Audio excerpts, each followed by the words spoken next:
Hello दोस्तों, कैसे हैं आप सब लोग। दोस्तों, आज मैं आप सबके लिए एक और इम्पॉर्टेंट वीडियो लेके आ चुकी हूँ। बीकॉम सेकंड सेम आप लोगों का बिजनेस लो सब्जेक्ट है। मुझे काफ़ी ज़्यादा कमेंट्स आए कि दी इस सब्जेक्ट के ऊपर और टॉपिक्स को कवर करे। बहुत सारे बच्चे हैं जिन्हें मेरी वीडियोस के थ्रू ही समझ आता है। सो इसी रीजंस की वजह से हम लोग ये सीरीज स्टार्ट कर चुके हैं अपनी बिजनेस लो की। तो इसमें आपको सिर्फ इम्पॉर्टेंट टॉपिक्स आपके साथ मैं डिस्कस करूंगी। सो जो भी नए व्यूअर्स मेरे चैनल पर आ रहे हैं, प्लीज़ चैनल को सब्सक्राइब कर लें, क्योंकि प्रॉपरली अब इनकी वीडियोस आती जाएंगी तो आपको कोई भी डिफ़िकल्टी ना आए एग्जाम्स में। आपके सारे इंपॉर्टेंट क्वेश्चंस मैं कवर अप कर दूंगी। सो आज का क्वेश्चन क्या है हमारा, difference between sale and agreement to sale. इससे पहले हम लोगों ने हमारा कॉन्ट्रैक्ट ऑफ गुड सेल क्या है वो कर लिया हुआ है। हायर परचेज वाला क्वेश्चन डिफरेंस है जो वो कर लिया हुआ है। तो उसके ऊपर हम लोग प्लेलिस्ट प्रिपेयर कर रहे हैं जिसमें सारी वीडियोस को मैं ऐड ऑन करती जाऊंगी, जो भी बिजनेस लो के सब्जेक्ट के अकॉर्डिंग इंपॉर्टेंट क्वेश्चंस होंगे।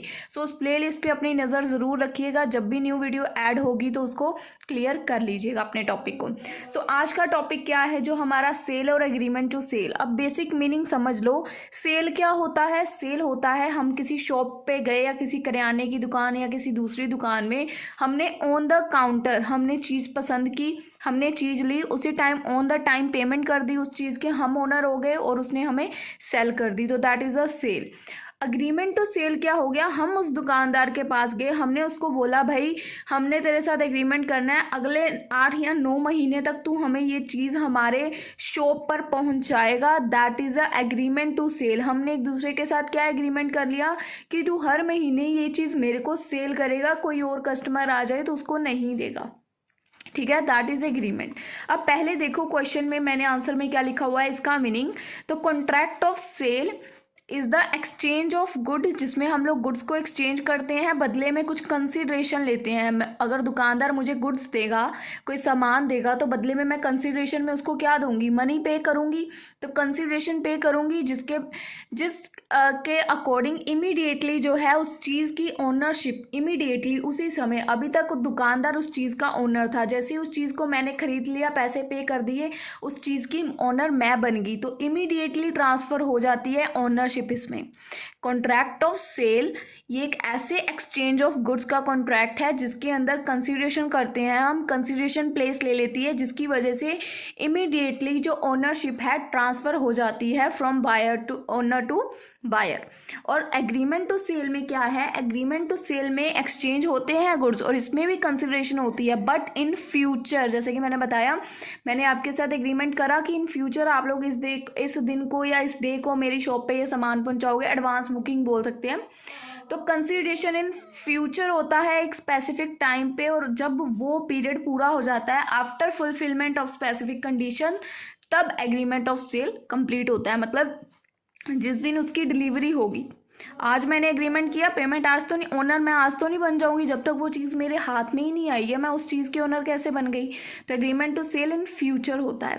उसके बाद इसमें कंडीशन क्या है, आई होप आप लोगों ने इससे पहले वाली मेरी वीडियोस देख रखी हैं जिसमें मैंने contract of sale of goods के बारे में बताया।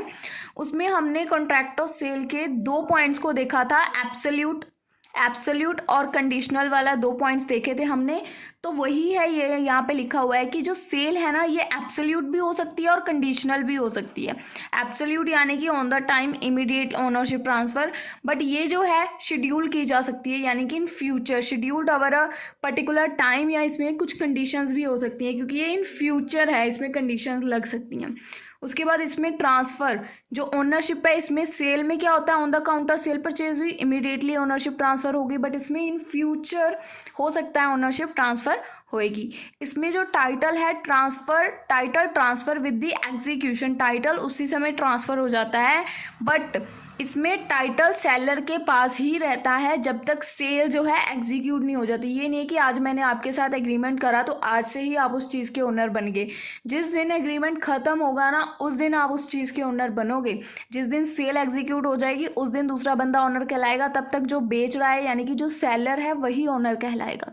इसमें जो रिस्क है, आपने चीज़ खरीद ली, आप उसी समय उस रिस्क के लिए कैपेबल हो गए कि आपने रिस्क बेयर करना है, बट इसमें रिस्क हमेशा सेलर का ही रहेगा जब तक वो चीज़ सेलर के पास है।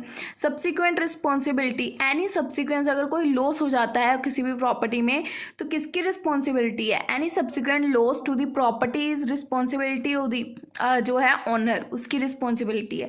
बट इसमें रिस्पॉन्सिबिलिटी या कोई भी लॉस हो जाता है वो तब भी जो सेलर है वही बियर करेगा। After an agreement to sale any subsequent loss is still borne by the seller, इसको अभी भी सेलर ही टेक ओवर करेगा रिस्क को, बट इसमें जो उसका ओनर है असली वो इसका लॉस बियर करेगा, उसकी रिस्पॉन्सिबिलिटी बन जाएगी। टैक्स डिपेंड करता है, अब सेल के अंदर तो डिपेंड करता है कि उस चीज़ का जो हम सेल कर रहे हैं उसका नेचर क्या है, उसका कॉस्ट क्या है, उसके अकॉर्डिंग प्रॉपर्टी टैक्स चार्ज होता है और on the time of sale ही वो चार्ज होता है।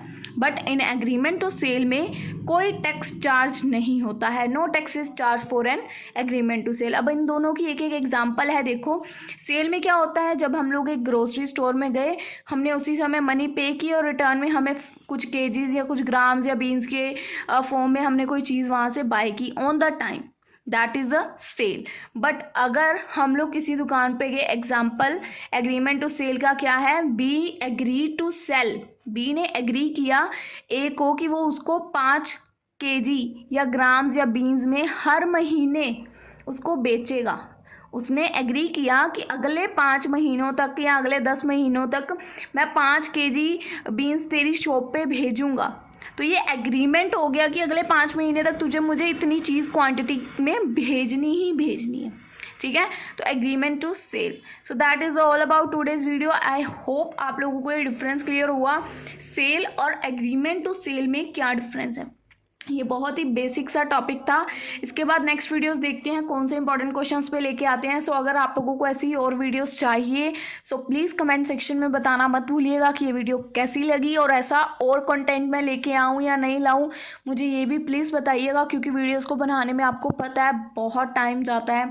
और अगर आप लोगों को ये वीडियोज़ नहीं चाहिए तो फिर मैं बाकी सेमेस्टर्स वाले बच्चों की तरफ कॉन्सेंट्रेट कर सकूँ, क्योंकि सबके हैं, अब आप सेकेंड सेम हो, मुझे 4th भी देखना है, 6th भी देखना है। सो प्लीज़ मुझे इन्फॉर्म कीजिएगा कमेंट सेक्शन के थ्रू कि आपको ऐसी वीडियोस चाहिए इस सब्जेक्ट के ऊपर या नहीं, ठीक है। सो मिलेंगे आपको अपनी अगली वीडियो में, तब तक के लिए गुड बाय।